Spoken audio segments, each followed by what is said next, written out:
Joining us now is Janae Nelson, President and Director Counsel of the NAACP Legal Defense and Education Fund. Ms. Nelson, thank you for being with us tonight. I'm puzzled by Senator Graham and Senator John Cornyn of Texas's line of questioning today, which was asking Judge Jackson to offer her opinions about the treatment and the process that other black jurists went through. What's the point of a line of questioning like that? It seemed to be the playbook for many of the Republican senators during the hearing, and that was to air their grievances about either previous hearings or about other potential nominees that they perhaps would have supported more than they support the very eminently qualified Ketanji Brown Jackson.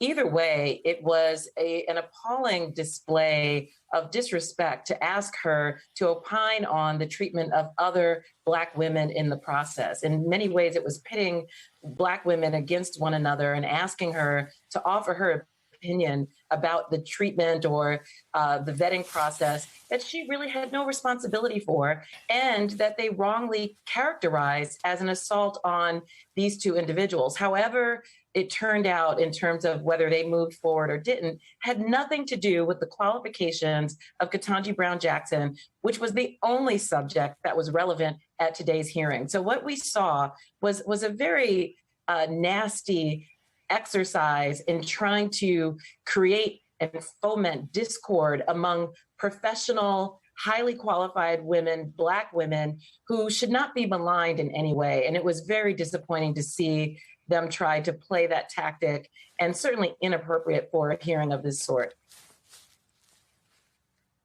Let me ask you about Senator Ted Cruz's decision to ask Judge Jackson about a reference to Nikole Hannah-Jones' piece of journalism called the 1619 Project.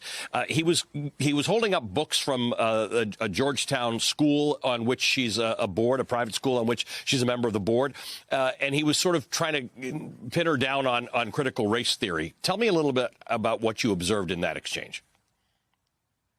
Yeah, it seems that he thought we would all be impressed by the theater of it all and the props that he brought in to try to link her to the 1619 Project and to the renowned, acclaimed, award-winning journalist, and I should say LDF client, Nikole Hannah-Jones. I think that Judge Jackson explained quite clearly why she referenced the 1619 Project, because it is part of the zeitgeist around issues of race currently, and she raised it in a speech to students who would clearly be interested in it. We know that the 1619 Project is a very popular project and text because of the #1 Times bestseller list that is occupied at the forefront for many weeks.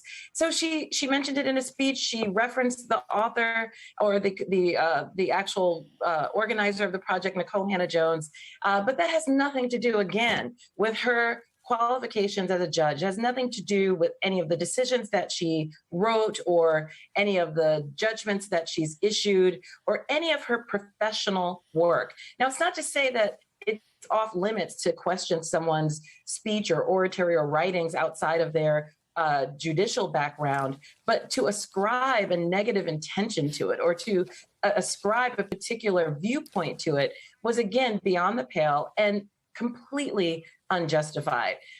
What we saw today was an attempt to assail the character of Ketanji Brown Jackson because her record itself is so wholly unassailable. They're grasping at straws. They're trying to find some way to make her look less than qualified, and they failed miserably.